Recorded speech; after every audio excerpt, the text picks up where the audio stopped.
Un traitement révolutionnaire à base de cellules souches restaure la vue de patients souffrant de troubles oculaires graves. Un traitement novateur à base de cellules souches pluripotentes, induites IPS, a permis de restaurer la vue chez des patients atteints de sévères troubles oculaires, selon une étude dirigée par l'université d'Osaka, au Japon, et publiée dans The Lancet. Cette technique pourrait marquer une avancée importante dans le traitement de la déficience en cellules souches limbiques, DCSL, une condition qui provoque l'opacification de la cornée et entraîne une perte de vision.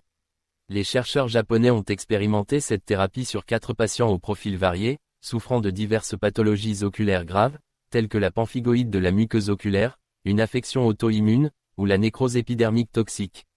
Le traitement consistait à gratter le tissu cicatriciel de la cornée puis à transplanter un feuillet de cellules épithéliales cornéennes cultivées à partir de cellules IPS, produites à partir de cellules sanguines d'un donneur sain.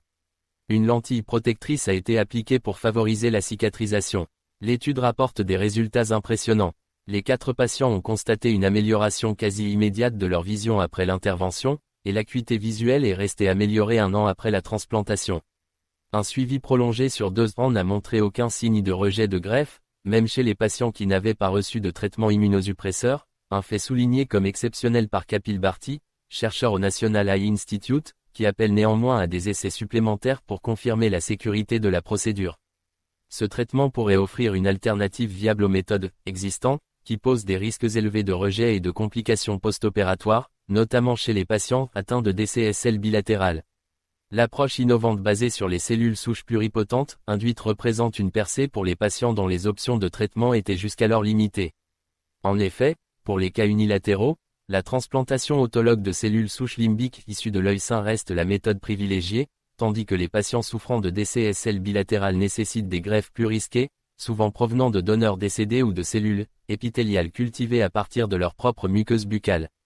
Ces techniques conventionnelles comportent des limitations significatives, notamment des risques de rejet immunitaire et de complications liées à la néovascularisation, un phénomène où de nouveaux vaisseaux sanguins apparaissent de manière anormale, pouvant entraver la vision. La méthode de l'université d'Osaka permet de contourner ces obstacles. Les cellules IPS, reprogrammées génétiquement pour revenir à un état embryonnaire, peuvent être cultivées en différents types cellulaires, comme des cellules épithéliales cornéennes. Cette plasticité offre aux chercheurs un champ d'application large, adapté aux besoins de chaque patient. L'absence de rejet de greffe observée même sans immunosuppresseur renforce l'espoir de voir cette technique devenir un traitement courant pour de nombreux patients. Néanmoins, les chercheurs reconnaissent que des essais cliniques supplémentaires sont nécessaires. L'équipe prévoit de nouveaux tests pour confirmer l'innocuité et l'efficacité de cette approche dans un cadre plus large.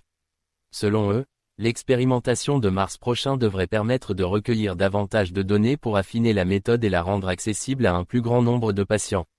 Ce traitement pourrait révolutionner la prise en charge des pathologies cornéennes gravées. Offre une lueur d'espoir aux personnes atteintes de cécité partielle ou totale.